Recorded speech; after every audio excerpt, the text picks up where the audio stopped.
क्या कर रहे हो? छत पे जाके अखबार पढ़ूंगा। बस यही करो। तुम्हें पता भी है कि बहू क्या गुल खिला रही है? उसने नया फेसबुक अकाउंट बना लिया है। रोज 10 फोटो डालती है। हमारे परिवार की तो नाक कटवा देगी ये। और तुमको ये बात कैसे पता चली? अरे पड़ोसन ने बताया। उसकी बहू भी फेसबुक पर है ना, तो उसको पता चल गया। हाँ हाँ, जैसे तुम तो बहुत भोली हो। पड़ोसन रोज सास को उसकी बहू के नाम पर भड़काती थी। आज तो आपकी बहू कह रही थी मुझसे आके कि आप दिन भर खाती रहती है, खा खा के घटोत्कच हो गई है। क्या? उसने मुझे घटोत्कच बोला? अरे वो खुद ना कटी सुपर्णखा है। आप कह रही हो तो सही होगा, लेकिन आप उसको बताना मत कि मैं ये सारी खबरें आपको देती हूँ। शाम को जब बहू पड़ोसन के पास जाती है, आज तो तेरी सास तुझे सुपर्णखा कह रही थी, कल ताड़का भी कह देगी। पता नहीं इतनी अच्छी बहू मिली है, फिर भी वो तुझे राक्षसिनी क्यों समझती है? आप कितनी अच्छी हैं। आप मेरी सास की हर बात मुझे बता देती हो, वरना मुझे पता ही नहीं चलता कि वो मेरी पीठ के पीछे इतनी बुरी बात करती है।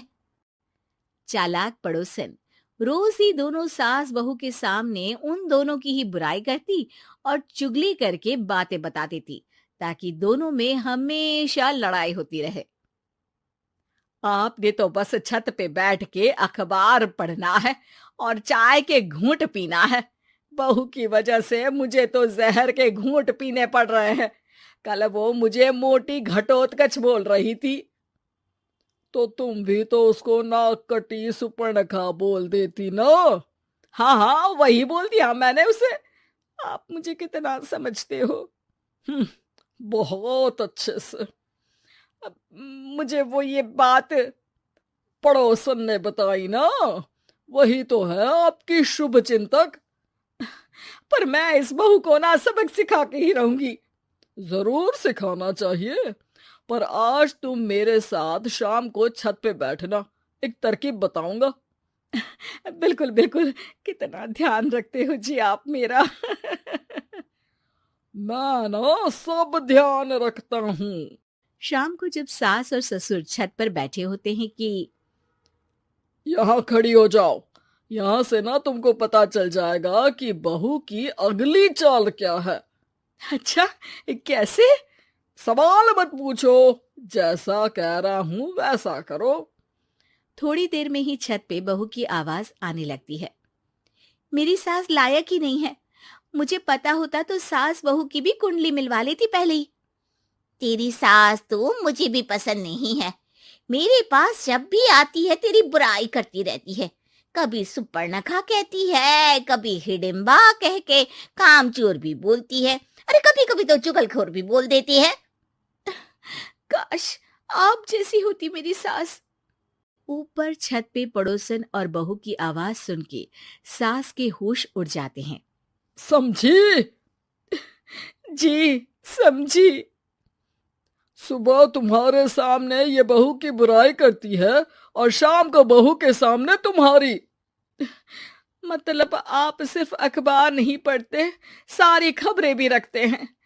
अब तो इस पड़ोसन को भी सबक सिखाना पड़ेगा। शाम को सास बहू को जाके पड़ोसन की साजिश के बारे में बता देती है। हाँ, मुझे माफ कर दो माँ जी। तुम भी अपनी माँ जी को माफ कर दो, इन्होंने भी तो तुमको बहुत कुछ कहा है। अरे बस बस, अब ये सोचो कि पड़ोसन को सीधे कैसे करना है। अगले दिन सुबह पड़ोसन सास का इंतजार कर रही होती है, लेकिन वो देखती है कि वहां सास और बहू एक साथ आ जाते हैं। अरे अरे, आज दोनों एक साथ। हाँ, सोचा कि बहू की पीठ पीछे बुराई करने से क्या फायदा, मुंह पे ही बोलती हूँ मैं। हाँ, मैंने भी सोचा आपको 2 बार मेहनत करनी पड़ती है, एक ही बार में काम खत्म कर लोगी। हैं? वो मैं आप लोगों को कैसे पता चला? क्योंकि ऊपर वाला सब देख रहा है। पड़ोसन ऊपर देखती है, वहां ससुर खड़े होकर हंस रहे होते हैं। मतलब आप हमारी बातें सुन लेते थे? हाँ, सुन लेता था और मजे भी लेता था। आपको तो शकुनी होना चाहिए। क्या चाल खेली है आपने, एकदम सास बहू के सीरियल जैसी। तो बताओ पड़ोसन जी, मेरी बहू ने आपसे अब मेरे बारे में क्या बोला? यही बोला कि सास बहुत अच्छी है, बहुत ध्यान रखती है। अच्छा, और सास ने मेरी क्या बुराई की? नहीं ना की बुराई, हमेशा तारीफ करती है। भगवान सबको ऐसी सास दे। मेरी गलती है जो मैंने आप लोगों में आग लगाने की कोशिश की। पर छत पे लगा हुआ सीसीटीवी यानी कि शर्मा जी सब देख रहे थे। हाँ जी, मुझे माफ कर दीजिए।